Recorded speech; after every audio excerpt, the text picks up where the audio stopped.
Hello everyone, welcome to Space Academy Class 3. In 1999, the movie Matrix captured the world. It was about the virtual reality unreal world made by the machines to harvest energy from human beings. We could go on and on and on, explaining all the similarities of the movie's Matrix to the one I will be describing, but that's not for this episode.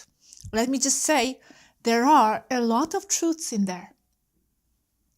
According to history of mathematics, the term matrix was first used in 1850.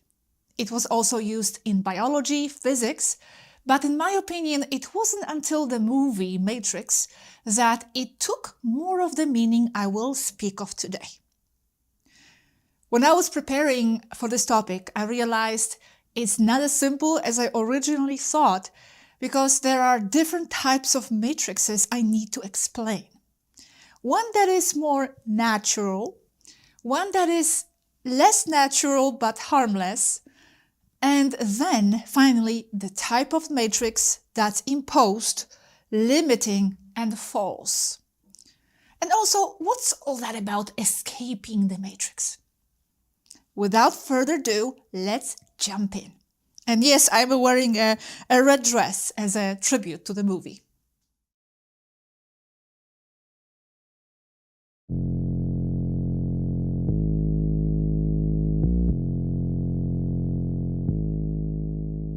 To start, and in the simplest way, the matrix is what could be called rules and belief patterns of any specific group, culture, realm, and, importantly, our attachments to them. Like a video game with set rules to follow, particular web of agreements to abide by. Remember perception agreements from the previous class? As we said there, perception agreements are a set of shared beliefs between two or more people. Well, in short, those perception agreements are precisely what forms the matrix. It is the matrix. The ideas and terms created for each group and realm. Now let's look at different types of matrix. I mentioned the natural one. This will be the one to do with the physical, biological realm we are in and the organic laws that keep all the material life together. Having to breathe, go to the bathroom, the fact we see through the eyes, that we need to walk to get to places, that we can't cross walls, experiencing reality within the narrow band of perception our physical bodies and biology give us. It's all based on innate material matrix laws, rules of the game for human beings, many said to be unchangeable and unbreakable, such as the rules of matter in physics. If you are somewhat familiar with concepts such as energy, don't worry if you're not, we will get to it. You might have already heard that all matter is energy. So the fact we are perceiving a lamp, for example, as such, is because we have an agreement to see the lump of that energy as hard matter, a lamp. But it's all just energy. Laws of this realm. Agreement with whom? Well, we will get to that as it concerns spiritual concepts, but let's just say the agreement taking place on a deeper level of the game of life, one we are not aware of consciously. Like the written code in the video game that has a law that will impose on you that you cannot walk through walls. In this sense, the whole universe and our life in it is a matrix full of these types of agreements.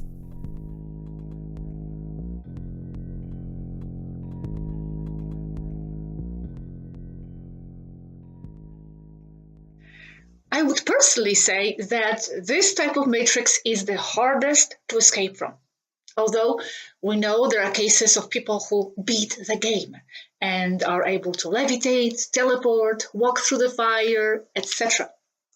In the end, it's all mental because all those agreements, no matter what type of a matrix, are always perceptual, mental. Some just more deeply ingrained in our subconscious than others.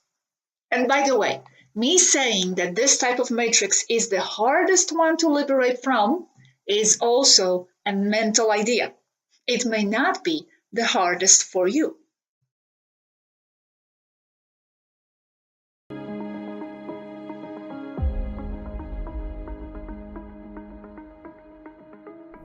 Moving on to another type of matrix, less natural one but relatively harmless, are all the social perception agreements and the interpretations of them between groups of people. The group can be as small as 2 people, creating their own mini sub-matrix, or it can be a larger social group, each with their unique set of ideas to live by, like those who are into goths wearing black and cowboys wearing cowboy hats. That's their individual matrix they choose to be in. For example, the cultural dynamics in Tibet differing quite a lot from Western society to be classified as being inside their own matrix. Although obviously, they would have many characteristics in common, both belonging to the larger planetary matrix and its ideas, like not crossing on red lights, saying good morning, wearing clothes, etc. For example, if we take a chair and how it is viewed by different species, we see they all live within their own reality matrix. A simple chair is, for a human, a piece of furniture to sit on. It is a bed for a cat, food for a termite, and a mountain for an ant. So the matrix is what we all perceive using the shared interpretations we've agreed on with other beings occupying the same world we are in. If we all perceive and agree the chair to be something to sit on, in our shared matrix, that's what the chair is then. That's the rule of the game, of our shared reality. There is nothing wrong about the chair being used for sitting. It's just an idea all of us agreed on, since we all have bumps we need to sit somewhere. That's why I said this type of matrix is less natural but harmless.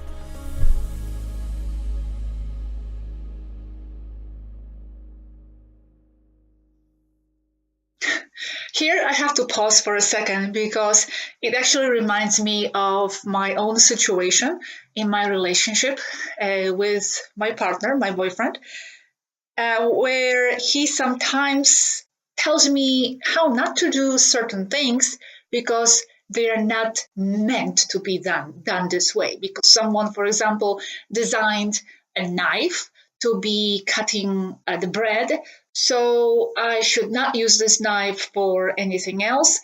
Or, for example, if there is a cup and that cup is meant to be a teacup, so I should not put anything else in it, like a juice or whatever else, because someone actually thought about it and designed it this way, and it's meant for the tea. And I'm always very rebellious this way, and I always say, well, who says that this and that is made for that just because someone designed it this way? Well, let's repurpose it. Let's give it a different meaning, like with the example of the chair. Okay, we agree the chair is to sit on, but there are a lot of things that we can like repurpose. And just because someone in the matrix things says that this is that way, it doesn't mean that it has to be that way. You can redesign it. Like, for example, I used to wear clothes inside out. Not really outside, but sometimes around the house, because for me, it doesn't really matter that much. And then he would say, well, someone actually designed it this way. This is the left and this is the right. So that's the rule of the game. That's the agreement we have. But in my personality, I have a tendency to break through these social agreements and just repurpose things my way. But anyway, the side story here. Let's go back to the video.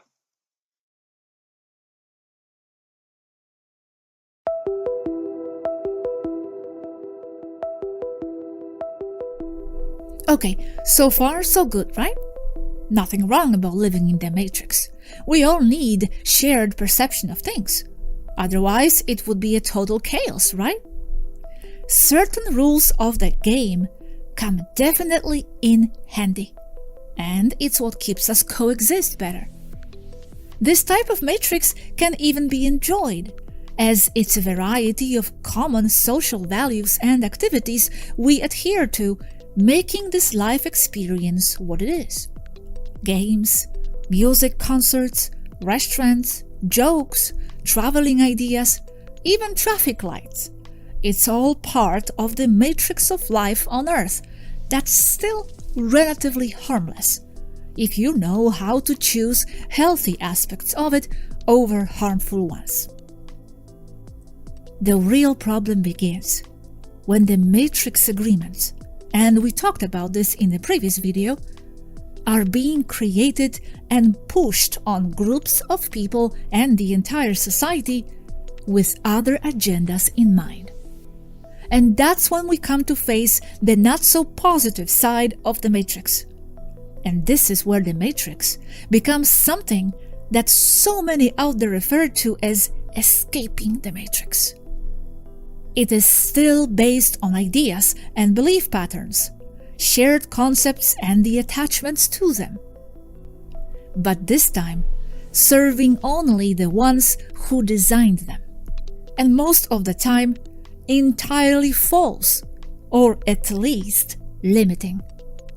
False sets of concepts and structures fed onto the entire civilization as truths, on which we later base further understanding of our life and our role in it. That's the matrix that concerns us the most.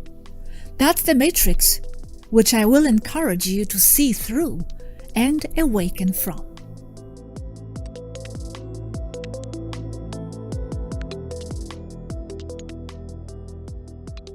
This imposed matrix locks our awareness only into what it wants us to see.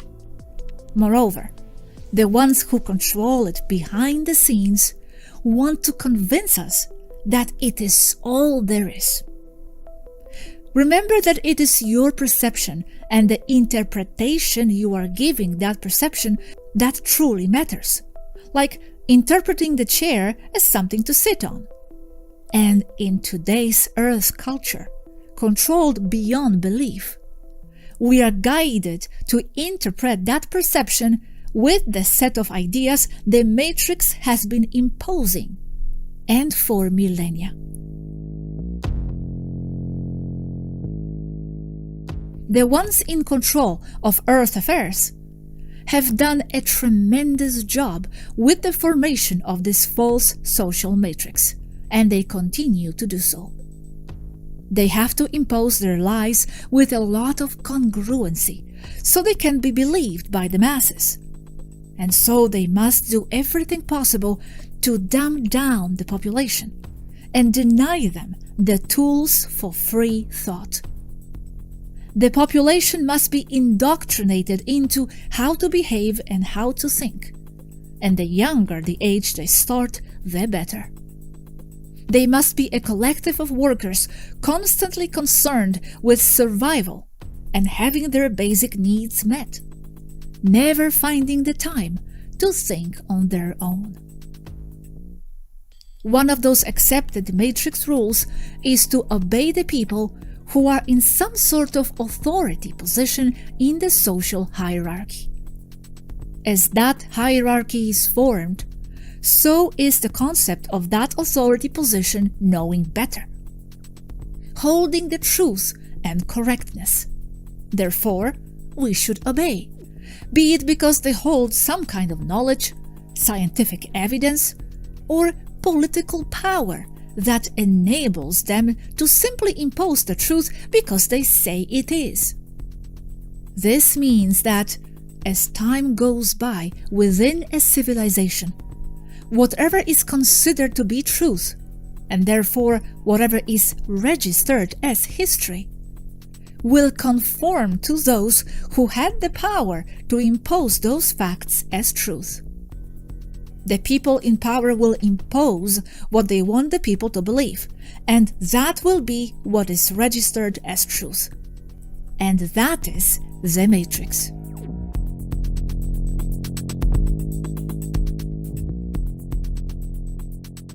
What I want to convey is that what Earth's society is based on is an elaborated set of convenient lies imposed as truths over the population by oligarchs and people in power to fit and fulfill their own interests. In other words, people are basing their entire lives and values on a set of rules that have been imposed on them by those who only have their own agendas in mind. People have founded everything they live by on a nicely packaged collection of lies, and most of them don't even know it. And that's what's called living in the Matrix. Mostly unknowingly, they cooperate with it, sustain it, in prison of their own minds, and sometimes no way being willing or ready to be unplugged, choosing only what is familiar and safe. And that's what Morpheus in the movie Matrix meant when he said, "You have to understand, most of these people are not ready to be unplugged. And many of them are so inert, so hopelessly dependent on the system that they will fight to protect it." That is correct. Many people choose to stay within what's official in the system of the society's matrix. I have a feeling you are not really one of them. If any of this of which I speak has piqued your interest, stay with me, as there are a lot of these false matrix beliefs the human society has been indoctrinated with and limited by, and we will be deconstructing them here in Space Academy little by little, going through many areas of life. Life on Earth and one in space, as it is all connected. So, are you ready to escape the Matrix? To be unplugged? Do you have to? No one has to do anything they don't want to. And I am not going to tell you what you should or should not do. This is for you and only for you to know. But know this: nobody is a bigger slave than the one who believes himself to be free without being so. But what does it even mean, escaping the Matrix? Well, I will try to answer that toward the end. But first, let's go see what the members of our communities have expressed on the topic of what the Matrix is for them. But stay with me because the class is not over.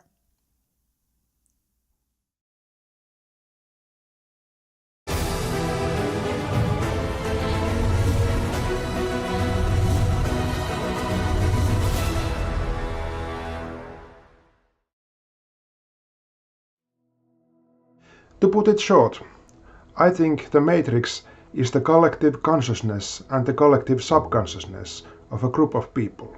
And usually I think the Matrix is a global thing, but if you want to think of it that way, any group of people has their own Matrix. For example, the Matrix of a culture, a language, a nation, a city, a company, etc. You are free to do the grouping in your mind in any way you like, and you can still find a matrix of a kind. I like to think that the matrix consists of thoughts, feelings, values, traumas, customs, beliefs, basically anything emotional, mental or spiritual. But that is only my point of view. You can think otherwise. And although the matrix includes both the collective consciousness and the subconsciousness, I usually emphasize the subconscious part. That's because I see the subconscious has much more influence on people's choices, behavior and lives. I see the matrix as an energy and vibration-based psychosocial construct. It's like a thinking and behaving entity of its own, a bit like an anthill or a beehive. Every single participant in the matrix has an influence on the whole matrix. If you change yourself, also the whole matrix changes a little bit. If you can change the perception and the beliefs of many people, you will create a bigger change in the matrix. The other way, the matrix also influences individuals by defining limits to what people think is possible or acceptable. It is almost like the matrix has an ego of its own. It has the tendency to protect itself and resist change. This is why people feel it as a restriction, maybe a frustrating, limiting factor for our life choices. Resisting the matrix takes a lot of energy and effort. Changing yourself and creating something new is easier and often leads to more lasting consequences than resistance. You can't say if the matrix is good or bad. It's a natural phenomenon. We can't escape it. The clue here is how you influence the matrix and, on the other hand, how you accept the influence of the matrix on yourself. We need to be aware of these two-way dynamics. If we make more conscious choices and less subconscious or misguided choices, we will naturally steer the matrix to a direction that is healthier for all the people, not just for small interest groups. To me, the matrix are the rules, spoken and unspoken, that we live by. They are the guardrails that limit where our brain goes, what we're allowed to think. And it really keeps us contained and it keeps us predictable.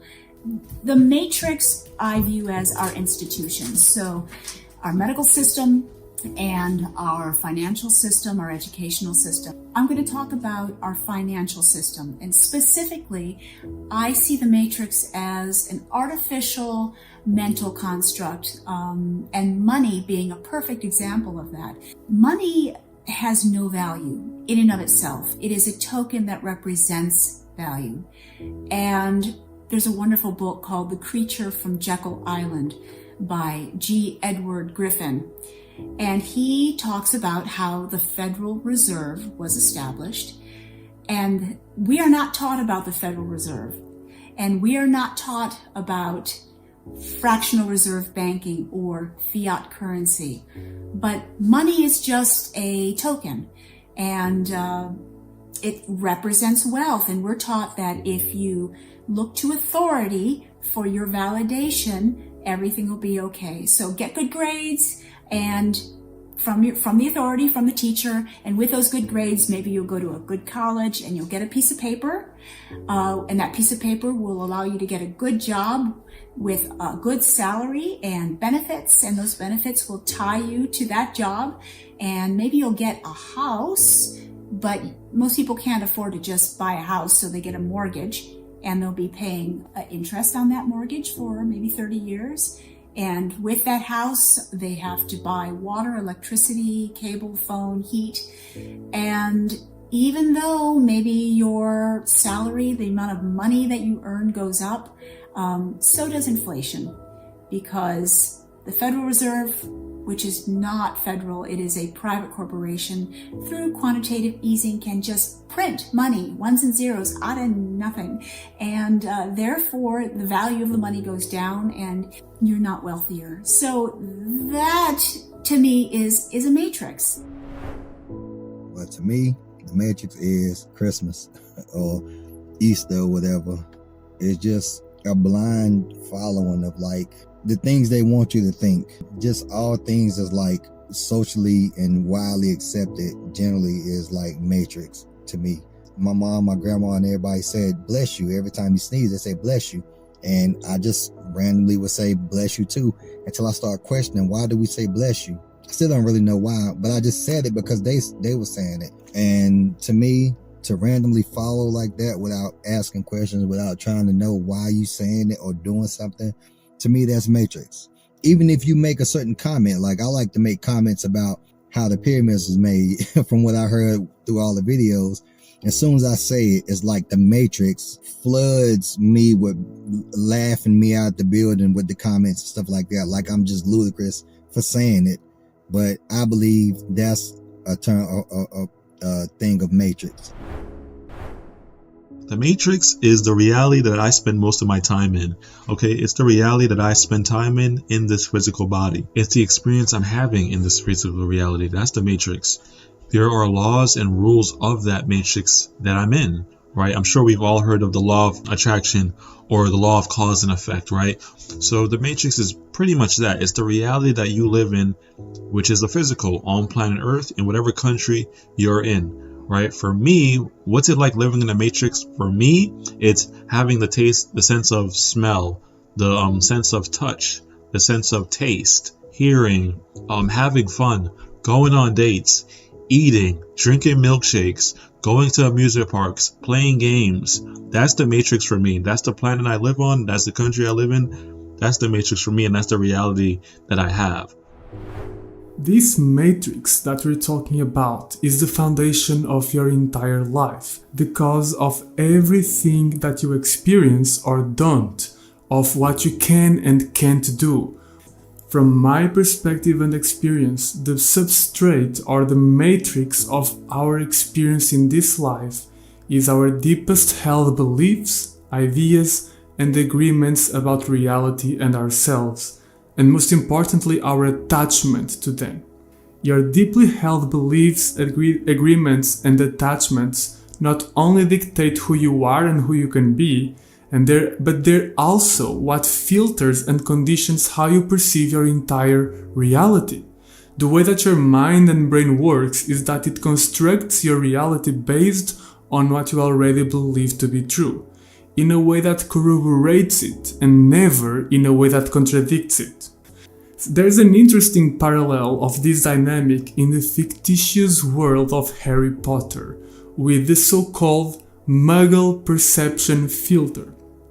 In her work, J.K. Rowling describes a set of concealing charms that prevent so-called muggles, those without magic abilities, to properly perceive magical events, ensuring that magical events appear mundane or are even completely unnoticed by non-wizards. So any magical event is filtered into something that a muggle's mind can accept as ordinary.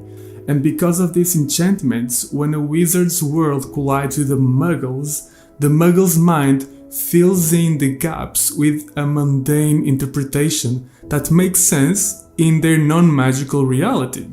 You can see this matrix as a self-preserving, self-reinforcing system of beliefs that tend to self-conservation, and it keeps you living in a set reality with its limits defined by itself, and which prevents you from going outside it, in a sense keeping you stuck inside it. Am I saying that maybe you could fly if you believed you could, or levitate, teleport, read minds, and walk through walls? Well, that's why I said that it's about your deepest held beliefs. Your reality is not shaped necessarily by those more surface level beliefs and ideas, the ones that you're conscious of, although they have an impact too. The truth is that for the average person, your unconscious is vastly larger and superior than your conscious mind. So trying to fly by consciously believing that you can would be like trying to move the ocean by blowing on it. So here it's important to understand the layers of beliefs that there are, going all the way to the deepest, most unconscious reality agreements made on an etheric level that condition your entire life experience and which are mostly naturally inaccessible for most people. And here there is yet another level to consider, and that has to do with the fact that we are living in a shared reality, and in a shared reality We all contribute to the underlying collective of unconscious beliefs that make up the rules of that reality. So you're not only dealing with your deeply held beliefs and attachments, but the accumulated unconscious agreements of all the beings that you share this reality with. And this also shows the power of the collective, because what the collective agrees on and believes in is the reality that is created. Start to question whether those are absolute truths, whether it really has to be like that, or it can be different, and what power you have in that. Because what if magic is real, or could be if your matrix allowed for it? What if you've always been telepathic, but you could never access that part of you because the matrix you're immersed in tells you it isn't possible? What if it's possible to heal yourself in ways that modern medicine would call miraculous? What if this isn't the first life that you've lived? And what if death is not what you're told to fear? What if there's life beyond the places where it's officially said to exist, which is just the surface of this planet? For just a minute, I invite you to imagine the following scenario.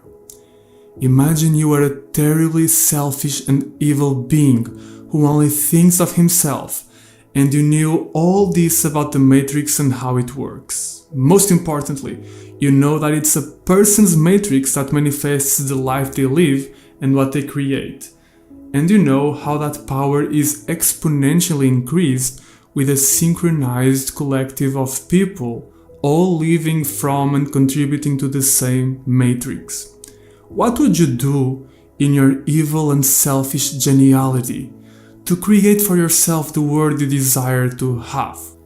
Wouldn't it be a brilliant idea, brilliantly evil, to control and manipulate the perception of such a collective of powerful people in a way that it makes them create a matrix that aligns precisely with your selfish interests? And wouldn't you do it in a way that they were completely oblivious to that, so there's no way that they could stop doing it and break free from your spell, ruining your perfect matrix? And once you got that matrix going for you, wouldn't you do anything and everything you could to keep it like it is and avoid losing it? What a genius plan, wouldn't it be? Well, now look at planet Earth. So I hope you understand the depth of the situation you're in, but most importantly, I hope you start to understand the role and the power you have in it. And your next question will likely be, okay, then what can I do? How can I live or escape this matrix? And that's where we will go. But starting to see is already breaking the matrix, as your previous matrix functioned on the basis of you not seeing how it worked. So just by questioning and seeing through the mist of the matrix, you are already starting to break and transform it. And that no one can do for you, because your matrix is your matrix. Even though we're also all part of a collective, you still live in your matrix. So there's nothing to escape from, as the matrix is not like some prison that is imposed on you. Rather, it's a self-created system that, if you're not aware of and in control of, it can and will function like a prison. And worse, it can be used by others to control and manipulate you in their favor. But it's still yours, created by you, even if on an unconscious level, which means you don't need to escape from it, but to take ownership of it and step into your power. And when we all do that individually, we will also be transforming the collective matrix that we all live in towards something that is more aligned with our hearts and spirits.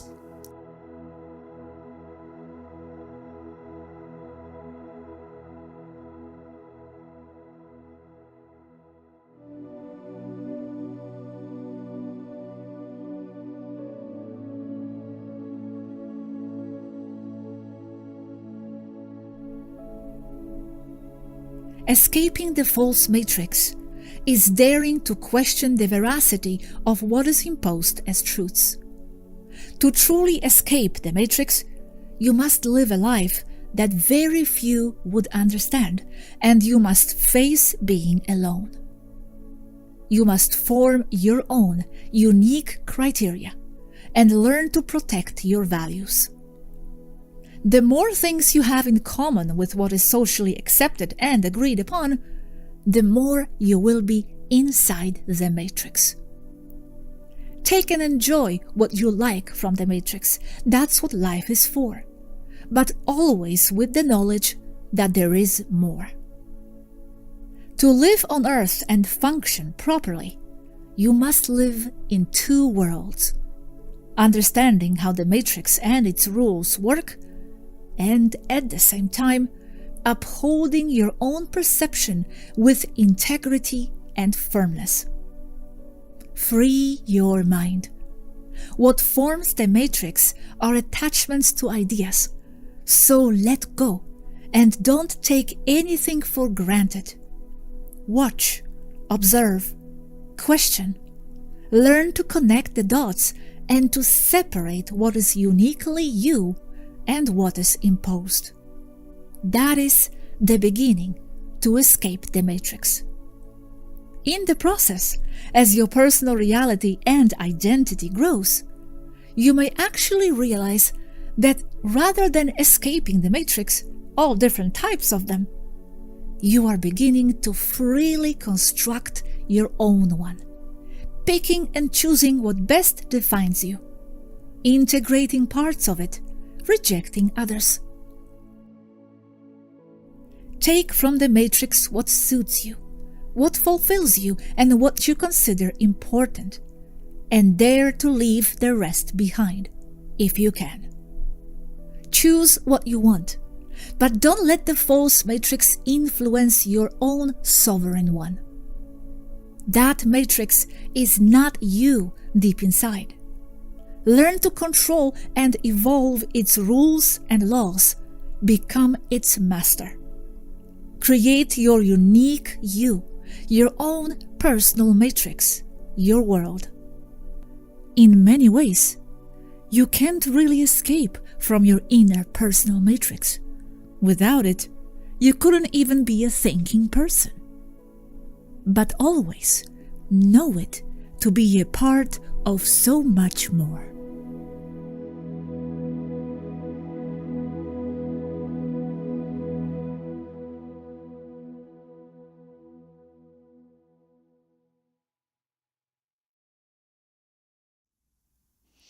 To be a part of so much more.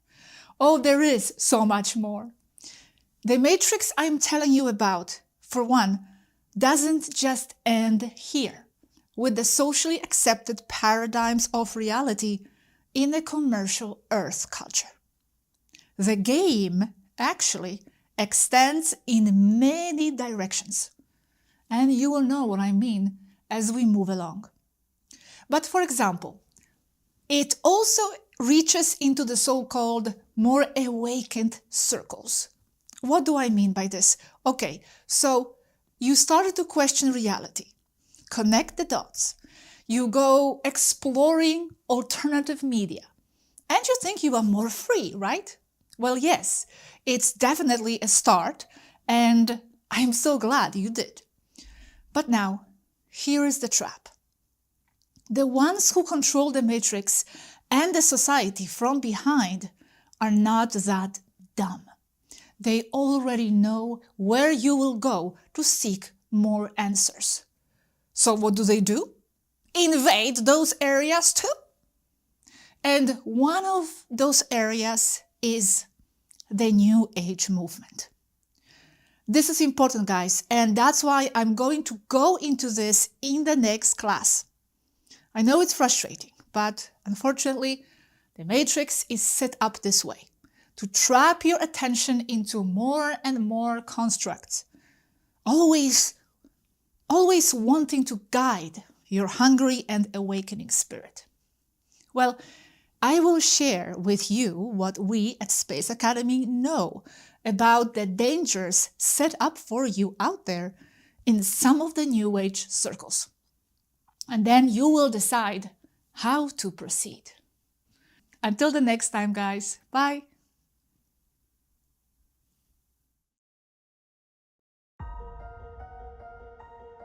The matrix, in general, are rules and belief patterns of any specific group, culture, realm, and their attachments to them.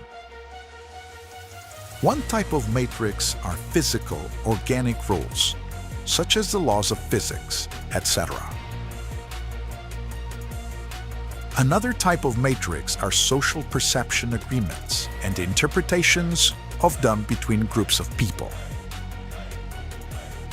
Finally, we have an imposed global matrix full of false narratives that only serves the one in power. The imposed type of matrix locks your perception, only what he wants you to see, and filters out the rest. Earth society has been under the false reality matrix for millennia through the hierarchy of authorities. Escaping the matrix is to question, learn, analyze, connect the dots, and be independent. Create your own matrix and know it to be a part of more.